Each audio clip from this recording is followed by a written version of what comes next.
मेरे पिछले वीडियो में हमने हैबिट्स के लूप, नई हैबिट्स को अपनाने और खराब आदतों को छोड़ने का साइंटिफिक तरीका सीखा। वह साइंटिफिक तरीका बेस्ड था जेम्स क्लियर की बुक एटॉमिक हैबिट्स पर। अगर आपने वह वीडियो मिस कर दिया है तो मैं लिंक डिस्क्रिप्शन बॉक्स में डाल देती हूँ। आज हम बात करेंगे एक बहुत ही popular book the 7 habits of highly effective people. इस बुक को स्टीफन आर कवी ने लिखा है और इसकी अब तक लगभग 2.5 करोड़ कॉपीज बिक चुकी है। यह एक पावरफुल बुक है जो किसी की भी जिंदगी बदल सकती है। इस बुक को लिखने के लिए स्टीफन आर कवी ने बहुत से महान लोगों की जिंदगी पर गहन रिसर्च किया और उन 7 हैबिट्स को नोट किया जिनको अपनाने से ये लोग महान बने थे। आगे बढ़ने से पहले आपसे गुजारिश है कि चैनल को सब्सक्राइब कर लें ताकि आगे भी मेरे एजुकेशनल वीडियोस आप देख सकें। हम उन हैबिट्स को जानने से पहले स्टीफन आर कवी के कुछ बेसिक प्रिंसिपल्स की बात करते हैं। स्टीफन इस बुक में बात करते हैं पैराडाइम यानी आदर्श की। पैराडाइम को आप नज़रिया भी कह सकते हैं। स्टीफन कहते हैं कि अक्सर हम किसी भी सिचुएशन में अपने नज़रिए को कस कर पकड़ लेते हैं। इससे क्या होता है कि हम अपने दिमाग को नए सजेशंस के लिए बंद कर लेते हैं, लेकिन जब हम उस सिचुएशन को किसी और एंगल से देखते हैं तो हमारे अंदर एक पैराडाइम शिफ्ट हो जाता है। यह शिफ्ट बहुत पावरफुल होता है और हमारे लिए बहुत से नए दरवाजे खोल देता है। स्टीफन कहते हैं कि the way we see the problem is a problem, यानी हम जिस नज़रिए से प्रॉब्लम्स को देखते हैं वह नज़रिया ही सबसे बड़ी प्रॉब्लम होता है। इसलिए हमें अपने नज़रिए को फ्लेक्सिबल रखना चाहिए और नए सजेशंस और अपॉर्चुनिटीज़ के लिए अपने माइंड को ओपन रखना चाहिए। दूसरे प्रिंसिपल के बारे में स्टीफन कहते हैं कि हमें अपनी सोच को नए लेवल पर ले जाने की ज़रूरत होती है, क्योंकि इस वर्तमान लेवल पर तो प्रॉब्लम क्रिएट हुई है और वैसी की वैसी बनी हुई है। तो जीवन में कुछ नया करने के लिए हमें अपनी सोच को बदलने की ज़रूरत है। हैबिट्स के बारे में स्टीफन कहते हैं कि हैबिट्स हमारी नॉलेज, स्किल और डिज़ायर का मेल होती है। Knowledge plus skill plus desire equals to habit. किसी भी सिचुएशन में नॉलेज का अर्थ है वाई एंड व्हाट, यानी क्या और क्यों। Knowledge equals to why and what. Skill का अर्थ है कैसे, यानी how. Skill equals to how.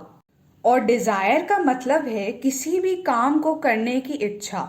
यही नॉलेज, स्किल और डिज़ायर के मिश्रण को हैबिट या आदत कहते हैं।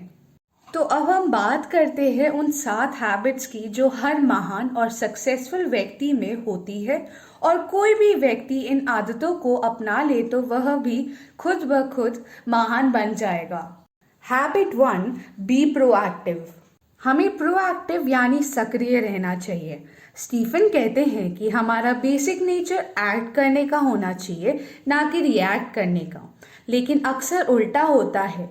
लेकिन जब हम अपने जीवन की जिम्मेवारी खुद लेते हैं और दूसरों को ब्लेम करना छोड़ देते हैं तो हम प्रोएक्टिव हो जाते हैं।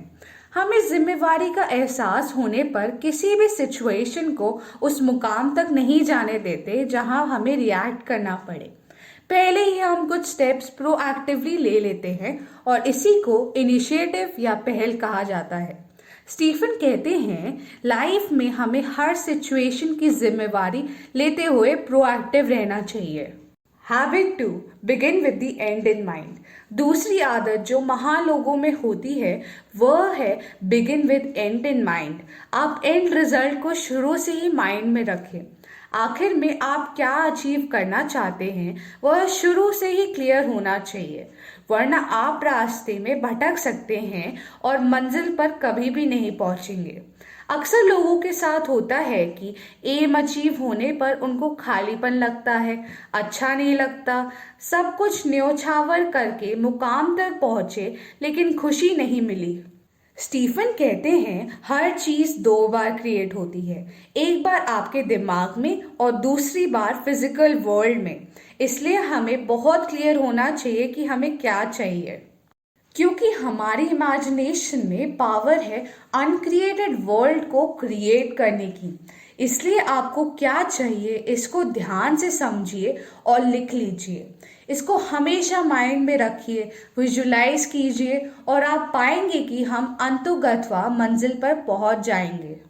Habit 3, put first things first. Put first things first का मतलब है सबसे ज़रूरी चीज़ को सबसे पहले करना। अक्सर होता है कि हम लेस इम्पॉर्टेंट चीज़ों को ज़्यादा तवज्जो देते हैं और इसके चक्कर में इम्पॉर्टेंट काम नेग्लेक्ट हो जाता है। इसलिए उन एक्टिविटीज़ को आइडेंटिफाई कीजिए जिनको करने से आपकी लाइफ में पॉजिटिव बदलाव आ सकते हैं। इम्पॉर्टेंट एक्टिविटीज़ की लिस्ट बनाइए और डिसाइड कीजिए कि आप उनको कितना परसेंट टाइम देंगे। उन एक्टिविटीज़ की भी लिस्ट बनाइए जो ज़्यादा ज़रूरी नहीं है लेकिन आपका बहुत टाइम लेती है। अब एक रिव्यू कीजिए और अपनी प्रायोरिटीज़ को ठीक कीजिए। धीरे धीरे आपको रियलाइज़ होगा कि आपकी प्रायोरिटीज़ ठीक हो गई है और ज़िंदगी पहले से बेहतर बन गई है। Habit 4, think win win.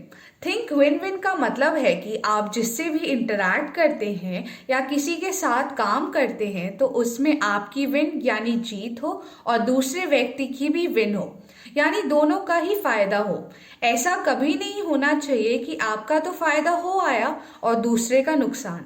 कभी भी अपनी सक्सेस के लिए दूसरे का नुकसान नहीं करना चाहिए। विन विन सोचने से आपका कैरेक्टर यानी चरित्र स्ट्रांग होगा और आपसी रिश्ते अच्छे बनेंगे। सबसे बड़ी बात है कि आपको गहन संतुष्टि का अनुभव होगा।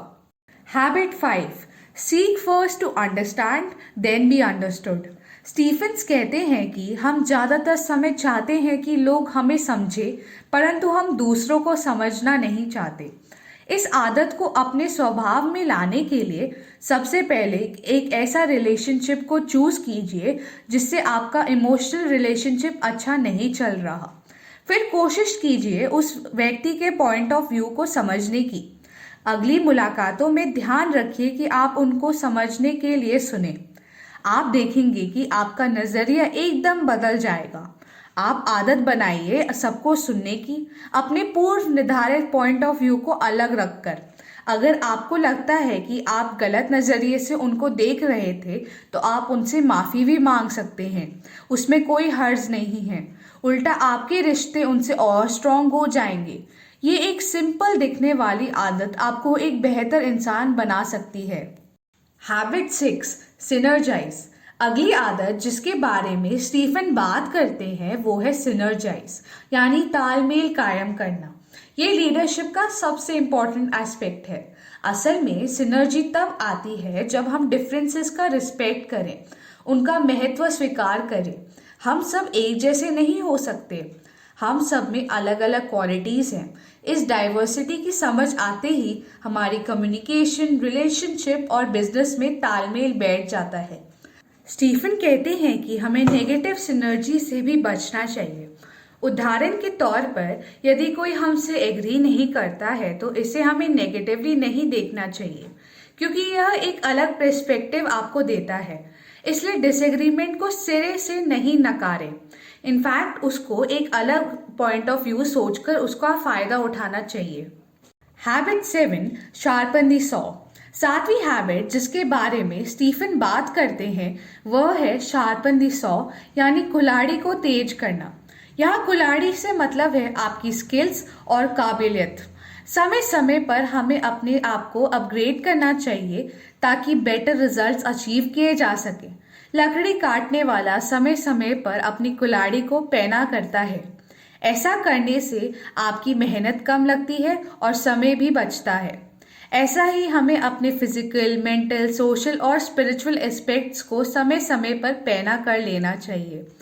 फिजिकल एस्पेक्ट्स को एक्सरसाइज, न्यूट्रिशन और स्ट्रेस मैनेजमेंट से बढ़ाएं। मेंटल एस्पेक्ट्स को बढ़ाने के लिए रीडिंग, विजुअलाइजिंग, प्लानिंग और राइटिंग कीजिए। सोशल एस्पेक्ट्स को बढ़ाने के लिए सेवा कीजिए और दूसरों के प्रति सहानुभूति दिखाइए। और स्पिरिचुअल एस्पेक्ट्स के लिए अपने आप को किसी मकसद के लिए कमिट कीजिए और मेडिटेशन को अपने जीवन का अहम हिस्सा बनाइए। तो ये थी वो 7 हैबिट्स जो हर महान व्यक्ति में होती ही है, और अगर आप इनको अपनाते हैं तो आप खुद ब खुद महान बन जाएंगे। चौंकाने वाले बदलाव आपके अंदर दिखाई देंगे और आपकी लाइफ में पॉजिटिविटी और प्रोस्पैरिटी भर जाएगी। इसके लिए आपको मेरी तरफ से शुभकामनाएं। I hope you liked the video. Please comment, also like, share and subscribe my channel. This little action of yours will motivate me more. Thank you so much. Bye.